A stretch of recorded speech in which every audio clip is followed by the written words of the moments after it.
Alright, well, we're going to get a little work done here Friday afternoon. See if we can make a little more progress on the bike. And we got this seat pan over here.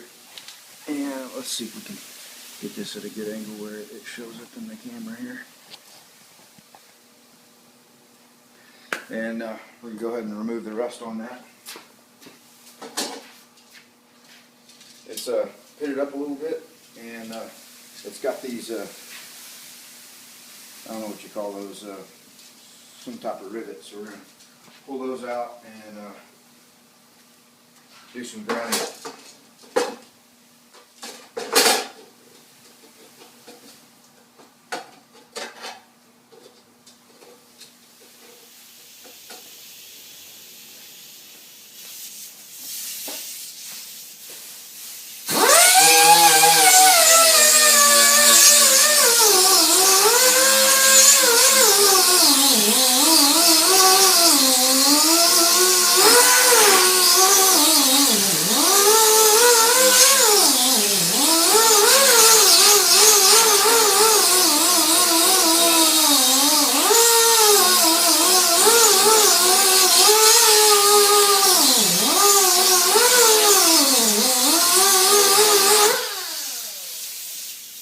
I'm using a 50 grit Rolock 3M bristle disc, and it's removing most of the scale. So this is the bottom of the seat pan. I'm not really too worried about it.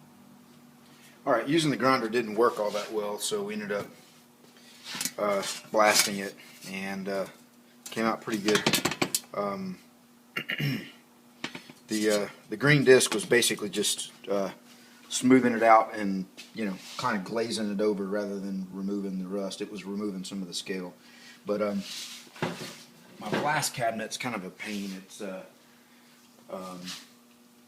got some issues. The light in it has gone out, and the ballast that goes that runs the fluorescent lights is what the issue is, and I can't seem to find the right one. So, and without the light in there, it's basically impossible to see. So I use this little speed blaster and did it outside on the grass, and it worked good. No problems with that. The only issue with it is you don't get to reclaim your media. I wanted to show this. I don't know if anybody else has used it. The autobodystore.com forums uses this and recommends it. It's let's see, I was going to try to find, I think it's 16 ounces. It's a small container, and this is $49 for this, and it's used in the industrial fields for preserving metal, for etching, and and that kind of thing. I love it better than any of the other products I've used, because basically you spray it on, you work it in with a scuff pad, and then before it dries you wipe it off with a paper towel, and that's it. You don't rinse it, you don't do anything else to it, you're done with it.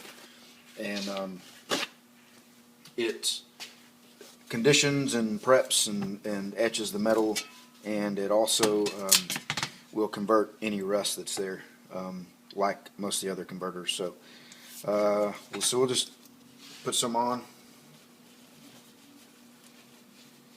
and work it in.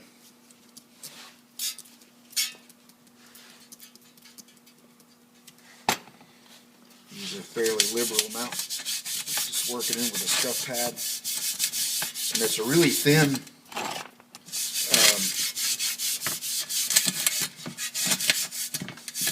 green liquid.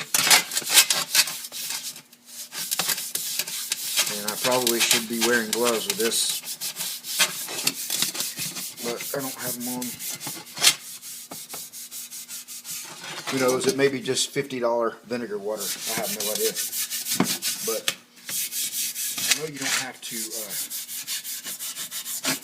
you don't have to wash it off with water like you do the vinegar water. So anyway, I'm doing this first because there's a place that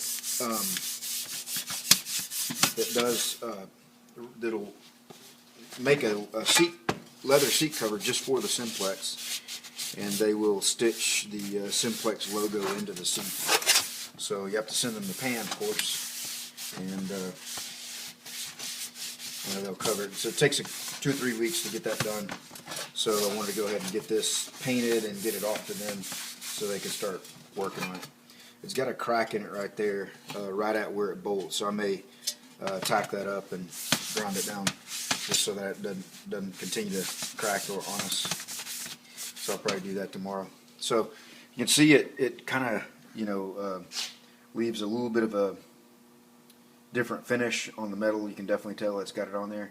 And from then on, you can touch it with your hands, and and it won't flash rust. Your oils of your hands won't get rust on it. Of course, you can't get it, soaking wet. But anyway, tomorrow gonna start working on these. I've already taken that fender apart and knocked the dents out of it and got it pretty smooth and bare metal. So we'll strip it down. It's got a couple of rust spots that'll have to be blasted, but for the most part, it's just paint on there. So we'll just strip that down with a chemical stripper. And I got a bunch of parts ordered. Decided not to use the original wheels. As it turns out, the tires that go with those are made by Coker tires. If anybody's ever ordered anything from them, they make some really nice stuff, and you can get a lot of vintage tires from them, but it's very expensive. Tires are going to be about $300 a piece, and so I can run some bicycle tires, type tires on it, but the wheels that this thing had on it, you're limited in the options that you have for bicycle tires. So I've found some wheels that'll work with it. One with a disc brake integrated into it on one side, sprocket on the other, and so we're going to go that route, and we'll save the wheels that came off of it. The engine, I've got a 90cc kind of a dirt bike engine. It's one of those semi-automatic 4-speed deals, and so we're going to probably end up having to modify this frame. The cylinder and the head is going to probably interfere up in here somewhere. So I've ordered some 1-inch tubing, and we'll do some modifications to the frame there to allow that engine to fit and hopefully keep it, looking still pretty decent as well. The handlebars, those are like 3/4 of an inch, and they're in really bad shape. So when I ordered the mandrel bends for the frame, I ordered some 7/8 inch, just a straight section, and I'm going to have my buddy that does the roll cages and stuff, I'm going to have him, I'll take those handlebars and that 7/8 inch tubing over there and have him bend the bars up. You get them as close to the original as possible, because I kind of like the look of them and all.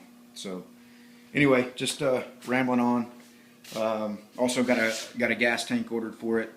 Ordered an Indian Larry tank, and it's probably going to be the most expensive thing on the bike. But the engine and everything to make it run was under $300, and the gas tank was almost that much. So anyway, we're going to probably have about $800 in parts in this thing, and then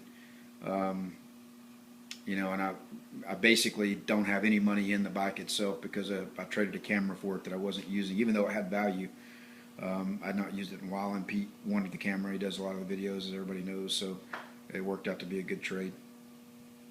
And so probably about $800 in parts or so, and these things fully restored original go for about $5,000 or $6,000 with all the original parts. So I'm guessing that since it's going to be all modified up, it probably won't be worth that much, but probably worth about $3,000, I would guess. But not that I'm doing it to sell, but at the same time, you don't want to get so upside down in parts that you couldn't make money on it if you tried to. And so we're going to take this front end off tomorrow. I got a socket for it that fits that. It actually is really tight and smooth. The bearings are still good, but I want to get it off of there so I can paint all that and get to it good. And I got this socket at Northern Tool, and I didn't realize it was 3/4 inch drive. So I don't know if anybody makes an adapter for a 1/2 inch to 3/4. I know they go 1/2 inch to 3/8, but I've never seen one that goes up. But I'll go look and see if I can find one. If not, I'll try to get a different socket. All right. Well, I'm going to cut this off. I know I said that earlier. And just a quick update, and we'll be out here doing some more tomorrow, and I'll try to make hopefully a shorter update and let you know what we're doing. All right, thanks everybody. All right, no, I said we were done, but we're going to go ahead and fix these cracks. I took a saw buzz saw or body saw, whatever you call it, and cut those cracks out, extended them, and cut them all the way to the end. And did that for two reasons. One is to make sure that there's relief all the way through to the end of the crack, and then also to create a little bit of a spot so I can weld and get penetration there. So we'll weld those up, ground them down, and show you what that looks like, and call it a wrap. All right, got the cracks welded up, and penetration there through the backside. So we'll do just a little bit of cleanup on the grinding, and that way we won't have a seat failure at a later point.